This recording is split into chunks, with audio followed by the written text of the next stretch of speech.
નમસ્કાર મિત્રો, હું વૃંદા. આજે એક એવી વ્યક્તિની વાત કરવી છે મારે કે જે એક રીતે કહીએ તો એ સફરના સાથી કેટેગરીમાં આવી શકે.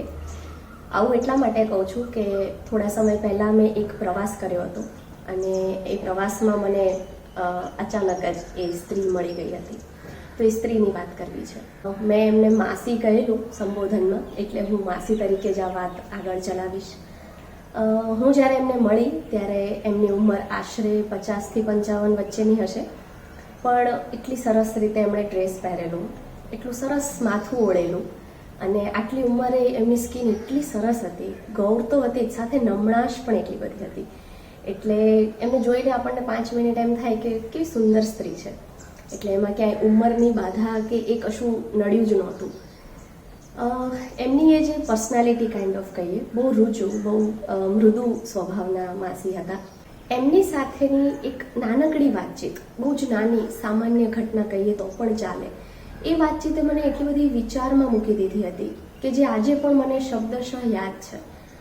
એમનું નામ કે એ ક્યાં મળ્યા હતા એ હું રિવીલ કરવા નથી માંગતી, કારણ કે મને ખબર નથી એમને ગમે ન ગમે, પણ એમની વાત બહુ સુંદર હતી. એટલે મને એવું થયું કે હું તમારા બધા સાથે વહેંચું.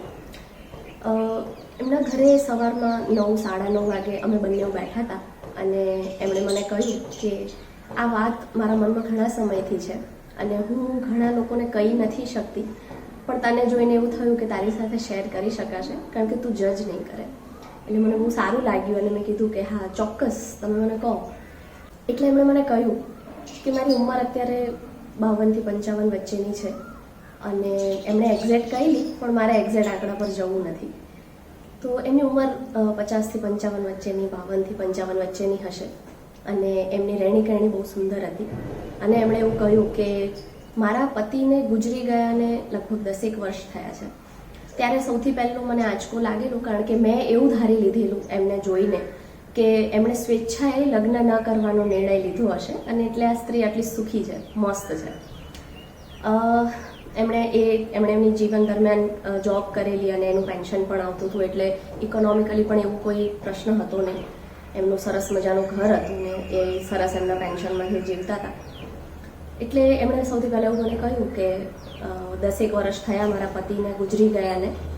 એ વખતે હું લગભગ 40-42ની હતી અને મને ઘણા બધા મારા સ્વજનોએ સમજાવેલી કે તું બીજા લગ્ન કરી લે, હજી આખી જિંદગી બાકી છે આગળની અને સાથી જોઈએ.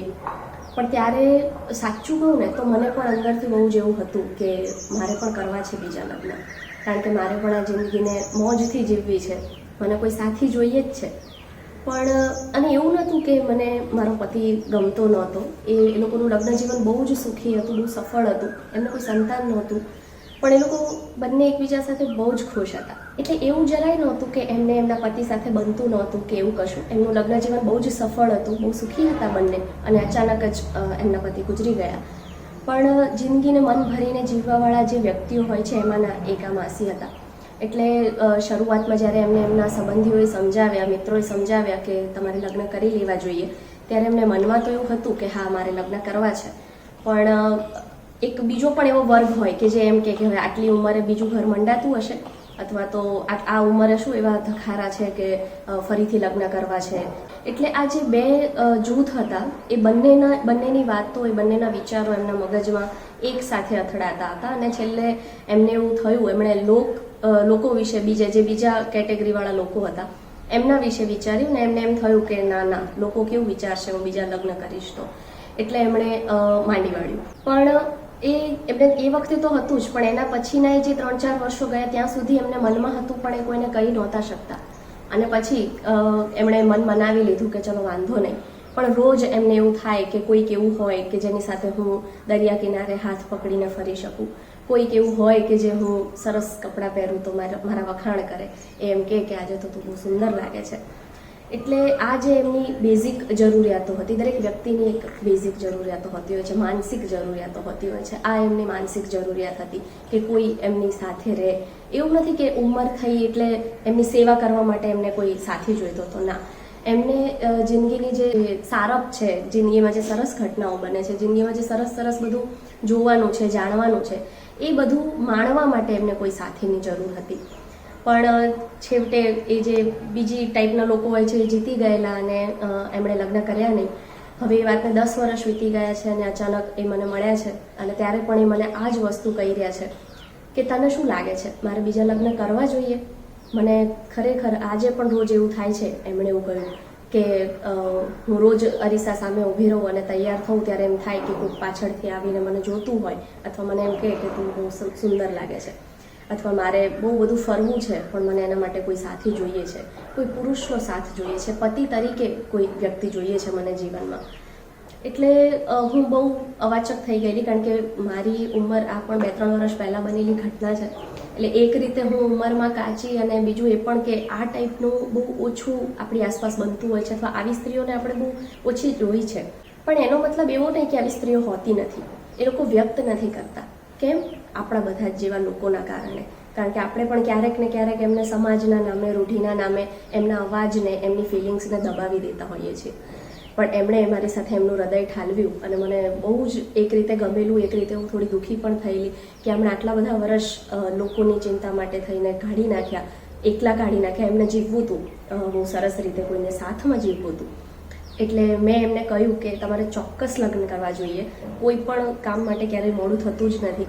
અને લોકોની ચિંતા સાઈડમાં મૂકીને લોકો શું વિચારશે, લોકો શું રિએક્ટ કરશે એ તમારે. અને આમાં પોઝિટિવ વાત એ હતી કે એમના જે સાવ નિકટના સ્વજનો હતા, એમના મિત્રો હતા, એમણે તો એમને સપોર્ટ કરેલો જ, એમણે તો બહુ ફોર્સ કરેલો બીજા લગ્ન માટે.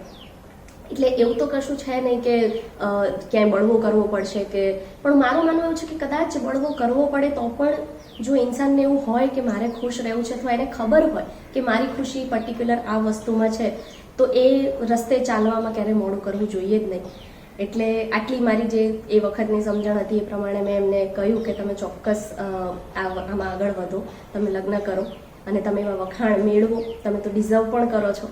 અને દરિયા કિનારે જે તમારી જે પોતાના પતિ સાથે હાથમાં હાથ નાખીને ચાલવાની જે ઈચ્છા છે એને બને એટલી જલ્દી પૂરી કરો. આ ઘટના બહુ જ નાની છે પણ મને એટલી બધી સ્પર્શી ગયેલી અને મને તમારી સમક્ષ મૂકવાની એટલે ઈચ્છા થઈ કે તમે પણ જોતા હશો તમારી આસપાસ આવી કેટલીય સ્ત્રીઓ. વિધવા પુનર્લગ્ન અત્યારે કંઈ એટલું મોટું પહેલાં જેટલું દૂષણ રહ્યું નથી કે નહોતા કરવા દેતા લગ્ન ને બધું, પણ છતાંય સ્ત્રીઓ જે જૂની રૂઢિઓ છે કે જૂની વાતો છે એમાંથી એટલી જલ્દી બહાર નથી આવી શકતી. તો આપણે એટલું તો કરી જ શકીએ, જો ક્યારેક આપણી આસપાસ આપણે એવી કોઈ સ્ત્રીને જોઈએ અથવા તો કોઈ આપણી સામેથી આપણને એવું કહેવા આવે અથવા એમની મનની વાત ઠાલવે, તો આપણે એમને એટલો તો સપોર્ટ, માનસિક આધાર તો આપી જ શકીએ કે એ વસ્તુ ઉપર ક્લિયર થાય, એની પર ચાલવા માટે થોડું એમનું મન મક્કમ કરે. કારણ કે અલ્ટિમેટલી જિંદગીમાં મહત્ત્વનું શું છે? ખુશી. અથવા તો આપણને જે જિંદગી મળી છે એને બેસ્ટ રીતે જીવવું. દરેકની પ્રાયોરિટી અલગ છે. આની સાથે સાથે મેં એવી પણ ઘણી બધી સ્ત્રીઓને જોઈ છે જે બહુ નાની ઉંમરમાં કદાચ વિધવા થયા હોય પણ એમના જે ગોલ્સ છે લાઈફના આગળ જીવવા માટેના, અથવા એમના જે વિચારો છે એ આનાથી અલગ હોય, તો એમાં આગળ વધે. અગત્યનું એ છે કે તમને જે ગમે છે એ કરવું. આપણું કોઈ સ્વજન હોય કે આપણું જે જીવનસાથી છે એ આપણી સાથે ન રહે તો એ સૌથી કપરું કાળ છે, સૌથી દુઃખદ ઘટના છે. પણ છતાંય જિંદગી અટકી તો પડતી જ નથી, એ આપણને બધાને ખબર છે. તો આટલો એક નાનકડો મેસેજ મારે પહોંચાડવો છે કે એ સ્ત્રી હોય કે પુરુષ હોય, કોઈ પણ હોય, એને જ્યારે પણ આપણે કોઈને સ્ટક થયેલા જોઈએ, કોઈને અટકી પડેલા જોઈએ એમના જીવનમાં, અને જો તમને એવું લાગતું હોય કે ક્યાંક આમાં આપણા 2 શબ્દો કે આપણી નાનકડી મદદ એમને એમાંથી એ જગ્યાએથી આગળ વધારવામાં મદદ કરી શકે એમ છે, તો ચોક્કસ કરજો. એમને જે ખુશી મળશે ને એનાથી ડબલ ખુશી તમને મળશે. Thank you.